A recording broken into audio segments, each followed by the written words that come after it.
Well, Rick, just taking a look at some cuts today, but what can you say about the group in front of you that you have now? No, it's been 5 and 7 days. There's a lot of people around. So now this is the first time we've got some numbers where I thought the practice for the most part was really good. So we got 8 days before the opener. Now we start to build our team together, who are here, and and go from there. Rick, how intense are these next 8 days going to be? Because you really haven't had that much of a veteran lineup in any of the games that you've played. A lot of guys have only played one game. How do you see it playing out? Well, I mean, as a coach staff, we have to have drills. We're situational, but you're also looking for players to make sure that the details of the game. You don't have to kill guys out there, but you have to you got to get to the net. Things like that that you don't get game action that you have to do in practice. That's the thing when you have 5 and 7, 2 back-to-backs. You got to be cautious. The last thing we do is people getting hurt. But saying that, these next 8 days we got to. Go strategically how we're going to do it, and a couple of days off in between, and we'll get ready for the season. What did Lekkerimaki show you, Rick, and how can he benefit from going to Abbotsford? He's just a sneaky guy. Got a great shot. He's a talented kid. He's when you look in the organization, you're looking for those type of guys. Game changers. He's obviously he's knocking at the door. But there's good things in that. Abbotsford. He's got a good coach in Manny. Could play a little inside more. Come up. He even said to us today, more 50-50 pucks. He's got to win. That's the next level for him. But who knows? He might be back in 30 days, or he might be back at the end of the year. I don't know. But we got to make sure that he gets the proper development and the proper coaching, and he's going to get that down. We get excited by the Baines goal, and then what Ratu's done in the circle and with his release, but it's much more than that. Why they're still here, right? Well, yeah. I mean, Rat's centerman takes draws. He's. You look at guys like, can it be sustainable? There's a couple of coverage things he made. Like, that wasn't mistakes. It's stuff that he's going to have to learn. Right. So whether it's here or in Abbotsford, he's making hard decisions. That's the one thing. 2 years ago, there wasn't really hard decisions. Now there are. So you got to credit Jim and Patrick for creating, and RJ, Ryan Johnson, creating some more depth. So then harder decisions. 2 years ago, I don't think there was many hard decisions. I know you've had a pretty good relationship and some respect for Phil. Do you just have it's a hard one. Yeah, how tough is that? Yeah, I mean he's a solid guy. He's had a really good camp. There's numbers involved. There's a lot more to it. The cap and this and that. There's a lot of LTR is over my head. But I don't think I hope he doesn't get picked up. To be honest with you. But he's a guy that I still think if he doesn't get picked, he's in the mix. He's just an unreal guy. So that's a tough one. What about Pius Suter today? Just where was Pius? Yeah, he's being evaluated. He got banged up there, I think, on the scuffle there. I think so. He's getting evaluated. Do you have an update on Rose? He's feeling a bit better with the concussion, but it's those things 2 days from now, or he can feel better. So I really don't. You talked yesterday about JT Miller wanting to work on on stuff during camp, and that's why he hadn't played. You said, is he going to play on Friday? Yeah, he'll play Friday. He's not dealing with anything, though, is he? No, there's just certain things that I want him to be ready for. He came in great shape, and I just didn't want to jeopardize a couple little things. It's not injury-wise, and he's, I don't think he's ever had a bad practice. He's pushing the pace out there, so I'm not worried about him. How many tough decisions do you think you still have ahead of you with what we've seen? Yeah, I mean, there's, you got to pick. I don't know exactly, but we're gonna have to probably, if things aren't, maybe there's something in the works, but you might have to put another guy on. These are tough decisions, and you gotta play it out. You always want to be strong at defense and centerman. That's then you got to go from there. That's what I always felt. So we got to make decisions on that, but also on play. Some guys are pushing jobs. We haven't seen Thatcher since Penticton. Where's Thatcher at? And will he be joining the team anytime soon, practicing? I don't know when he's going to. I don't have a target date. I know he's had some really good days. That's how we're planning on it. But he's still around. I mean, I don't know if he's.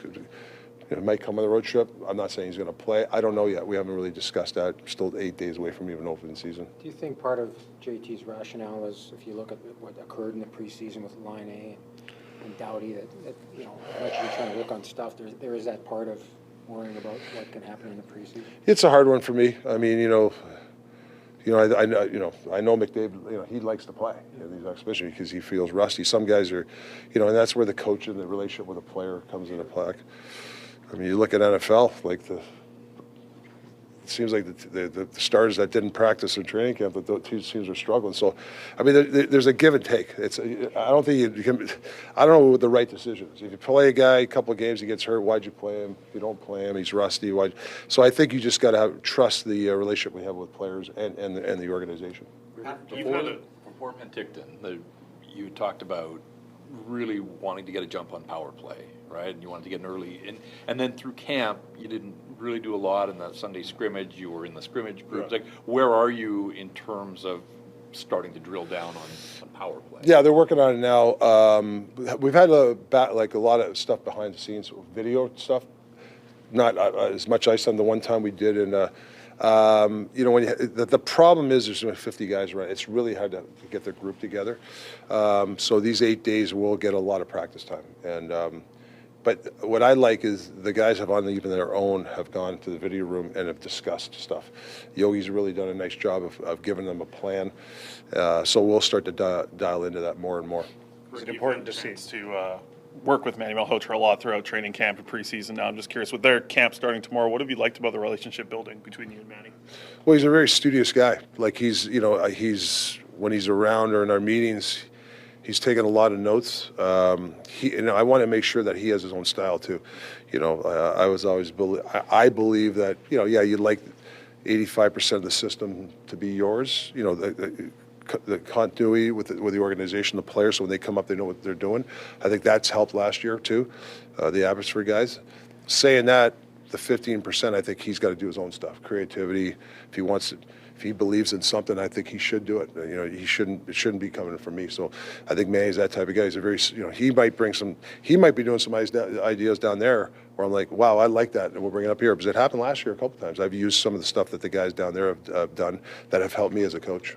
Sprong on the Patterson line today. What do you see as his role if he goes with those guys? How can he complement them and have success? Yeah, Spronger's. I've liked his camp so far. He's we've still got a ways to go. Coverages, things like that. But he's done a nice job in the sense he hasn't been on the ice where he's given up grade A's. I've seen him really diligently trying to understand.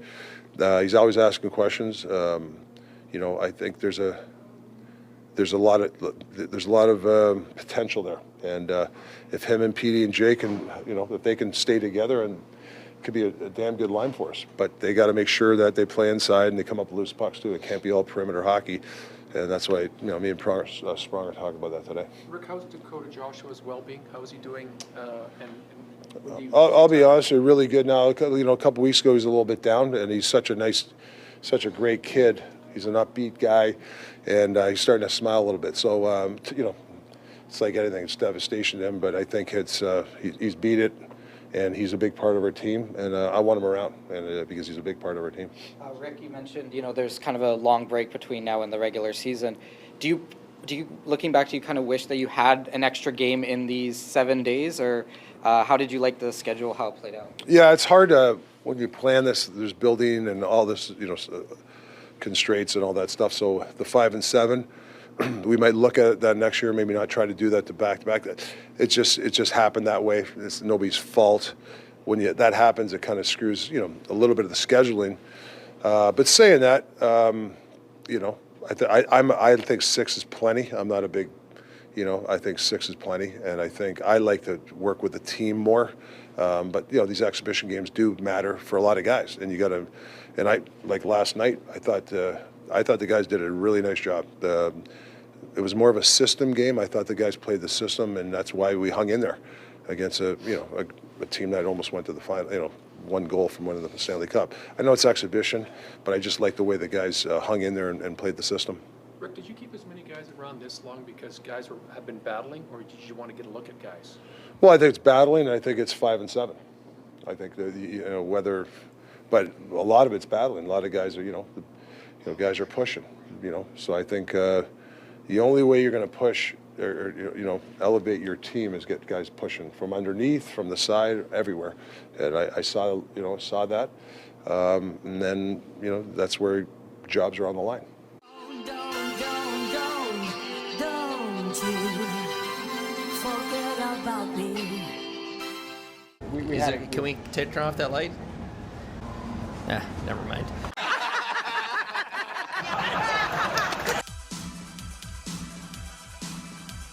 Generational talent. Thanks for liking the video and subscribing.